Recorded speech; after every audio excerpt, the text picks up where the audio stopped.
gẹ́gẹ́ bí olórin pọ̀ tí mi ò súnmọ́ wọn ṣe mọ̀ pé tí a bá ń gbúrò èèyàn lókèrè lágbájá yóò dá lágbájá yóò dá àwọn tí tó bá súnmọ́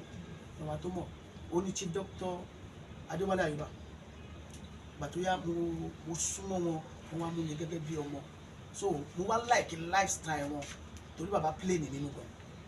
the same thing ààrẹ Sashina kan ní Fuji Scorpio so mò ń wò wọn lókè so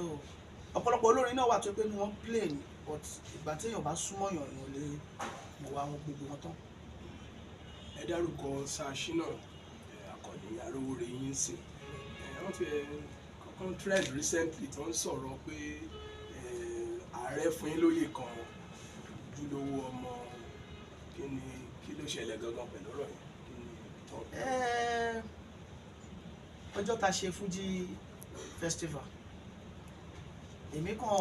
bẹ́ẹ̀mi ṣe wọlé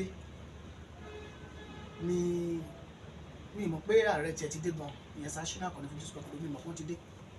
mo kàn ṣe déwájú mo kàn rí tí wọ́n pè mí Òkìkí Bright ààrẹ wà ń bí tí RMC ló pè mí jọ́nà ààrẹ wà ń bí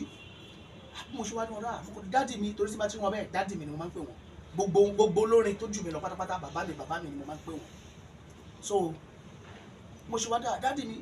ẹ̀yìn tí bàbá rí bàbá kan ní ojúlówó ọmọ lẹ́wọ́ yẹn ojúlówó ọmọ the next thing èmi náà wá kàn claim ẹ̀kọ́ sẹ́yìn tó máa fi nǹkan tó dáa lọ tí ò ní claim ẹ̀ náà lẹ́sẹ̀kẹsẹ̀ mo kàn ní bàbá ti endorse ẹ̀ ojúlówó ọmọ lélẹ̀ ojúlówó ọmọ Fuji so èmi ò mọ̀ pé a lot of àwọn media tó wà bẹ́ẹ̀ so wọ́n ti gbé the next thing mo kàn máa rí bí ọjọ́ kejì àbọ̀jọ́ kẹta mo kàn rí ní YouTube mo kàn rí ní orí Facebook pé ojúlówó ọmọ bàbá declare Òkìkí Bright ojúlówó ọmọ ní Fuji festival so from there náà èmi náà claim ojúlówó ọmọ ní mí náà so gòjù bẹ́ẹ̀ náà lọ. kí ni